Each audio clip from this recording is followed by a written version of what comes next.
Hello, আমি অনিশা। নতুন একটা ভ্লগে তোমাদের সবাইকে ওয়েলকাম। আশা করছি তোমরা ভালো আছো আর আমিও বেশ ভালো আছি। এই ভিডিওটা পয়লা বৈশাখের দিনকে করা। ভিডিওটা এডিট করে পোস্ট করাই হচ্ছে না, অনেকটাই লেট হয়ে গেল। তাই ভাবলাম আজকে সময় পেয়েছি এডিট করে পোস্ট করি। এতটা ব্যস্ত হয়ে পড়েছি যে সময়ই পাচ্ছি না যে ভিডিও এডিট করে পোস্ট করব। এখন তার ভিডিও বানাতেও পারি না। যাই হোক, সবাইকে শুভ নববর্ষ। সবার যেন এই বছরটা খুব ভালো কাটে, এটাই ঈশ্বরের কাছে চাই। আচ্ছা, তোমাদের নববর্ষের দিনটা ঠিক কেমন কাটলো কমেন্টসে জানিও তো। আমি যেহেতু স্টেটের বাইরে আছি, তাই আমার নববর্ষের দিনটা এবারে একটুখানি অন্যরকম।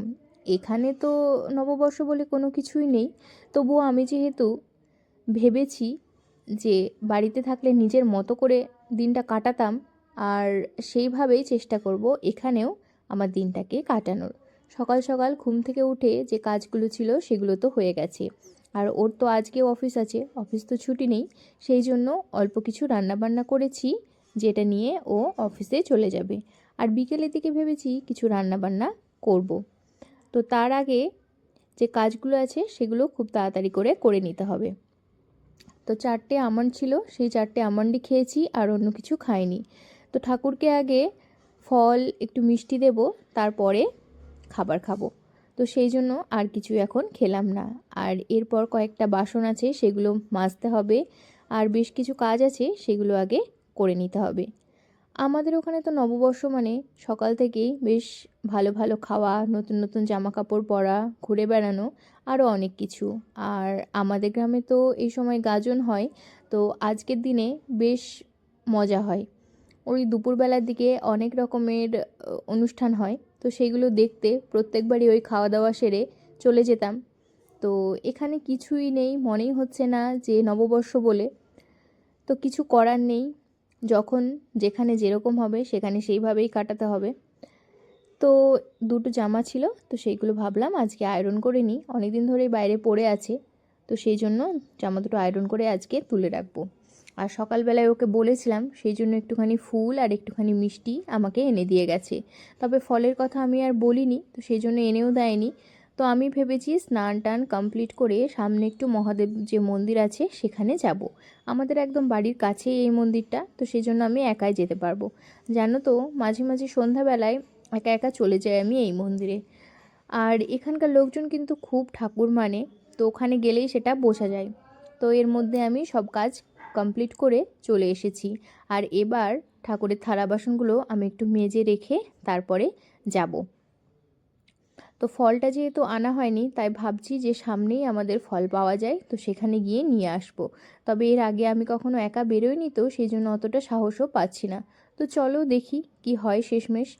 আর এবারে ঠাকুরের বাসনগুলো আমি ধুয়ে রেখে দিলাম, আর তারপর আমি একটা শাড়ি পরে রেডি হয়েছি।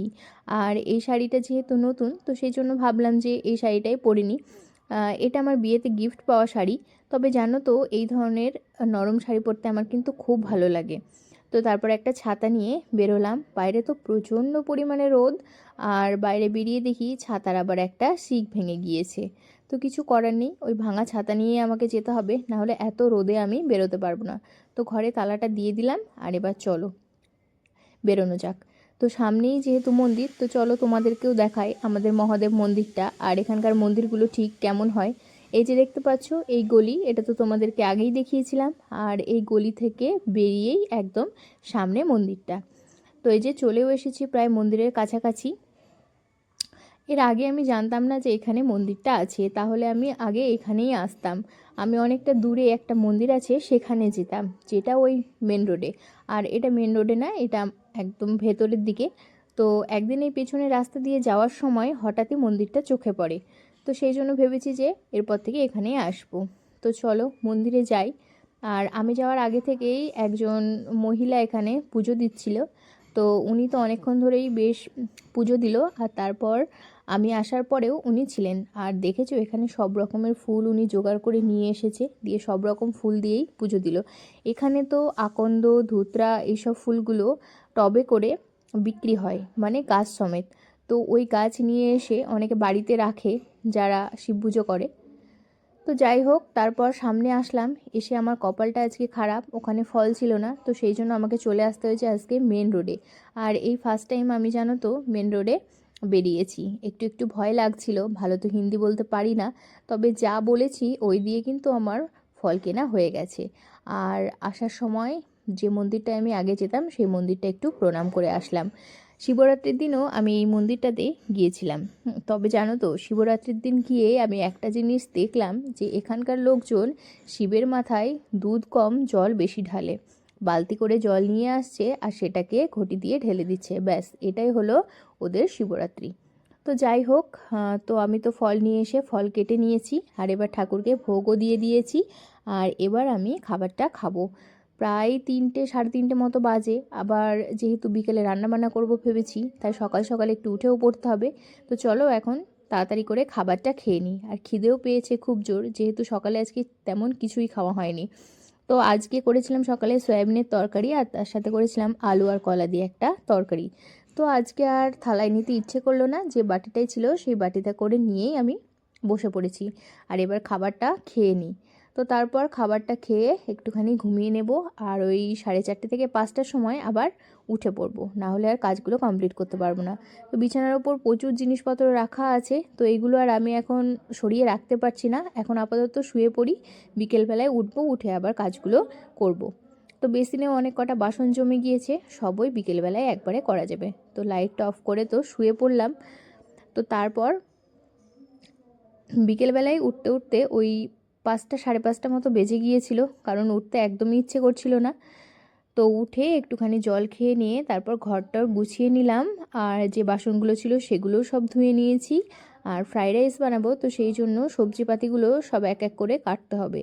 আর ওকে বলেছি ভালো একটু কাতলা মাছ পেলে নিয়ে আসতে, তো দেখি কি নিয়ে আসে। আর দুপুরবেলায় ফোন করে বলেছিলাম তাড়াতাড়ি চলে আসতে, তো যদি 1 ঘন্টা মতো আগে আসতে পারে তাহলে তো আমার একটু হেল্প হবে। তো দেখি কি করে। তো তারপর এই যে ঘরটা ঝাড় দেওয়া হয়ে গেল, আর তারপর সবজিপাতিগুলো সব কিছু কেটে কুটে রেডি করছি, সেই সময় দেখছি ও আসলো আর নিয়ে এসেছে মাটন। তো আগেই বলছিল মাটন খাবো, তো আমি বলেছিলাম যে না, কাতলা মাছ দিয়ে ফ্রাইড রাইস খাবো, মাটন দিয়ে ভালো লাগে না। তো কিছু না জানিয়ে আমাকে নিয়ে এসেছে। আর জানো তো, মাটনটা আজকে ওকে ঠগিয়ে দিয়েছে পুরো। আমাদের দেশের খাসি বলে ওকে দিয়েছে, আর দামটাও অনেকটা বেশি নিয়েছে, কিন্তু এটা খেতে একদমই ভালো ছিল না। আমি দেখেই বলেছিলাম যে মাংসটা ভালো হবে না। তো কিছু করার নেই, নিয়ে এসেছে যখন করে তো দিতেই হবে। আর ফ্রাইড রাইসের চালটাও আজকে যেটা আনতে বলেছিলাম সেটা আনেনি, জানি না দোকানদার মনে হয় ভুল করে দিয়ে দিয়েছে। তো চালটা সেদ্ধ করার পর আমার একটুখানি সমস্যা হচ্ছিল, তো সেই জন্য ফ্যানের নিচে পেপারে করে দিয়ে দিয়েছিলাম।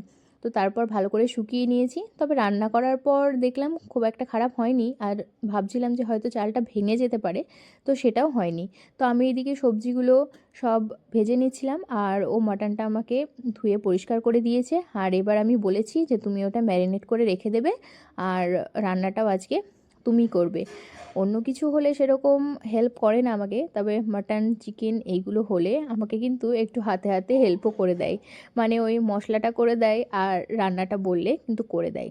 ও ভালো রান্না করে মাটন চিকেন এইগুলো, তো সেই জন্য আমারও তো মাঝে মাঝে ইচ্ছে হয় বলো তো ওর হাতে খেতে। তো যাই হোক, আমি তাড়াতাড়ি করে ফ্রাইড রাইসটা বানিয়ে নিই, এখন ওই 6:40 মতো বাজে, আর এখন তো 7:10 সন্ধ্যা লাগে। তো সেই জন্য ভাবছি যে এটা করে রেখেই তারপর সন্ধ্যা দিতে যাব। আর তার মাঝখানে আবার চাও করতে হবে, যেহেতু অনেকটা সময় হলো চলে এসেছে আর কিছুই খাইনি সেরকম, দুপুরবেলাকার প্রসাদটা ছিল সেটাই দিয়েছি আপাতত। আর এখন আমি রান্নাটা করে নিয়ে সন্ধ্যা দেখিয়ে তারপর চা করব।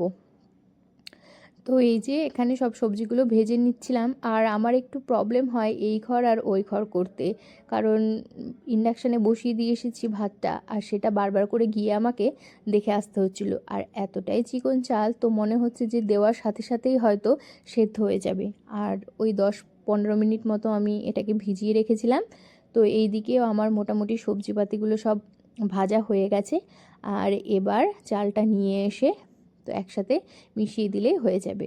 তবে ও চালটা ঢেলে দিয়ে গেল, আর বাকি কাজগুলো যেগুলো আছে সেগুলো আমি সব করে নিলাম। আর এদিকে ভেবেছি অল্প একটু পায়েস করব, যেহেতু আমাদের বাড়িতে দেখেছি পয়লা বৈশাখের দিনকে পায়েসটা করেই, মানে এটা খেতেই হয়। তো সেই জন্য ওকে বললাম যে আসার সময় একটু গোবিন্দভোগ চাল নিয়ে আসবে।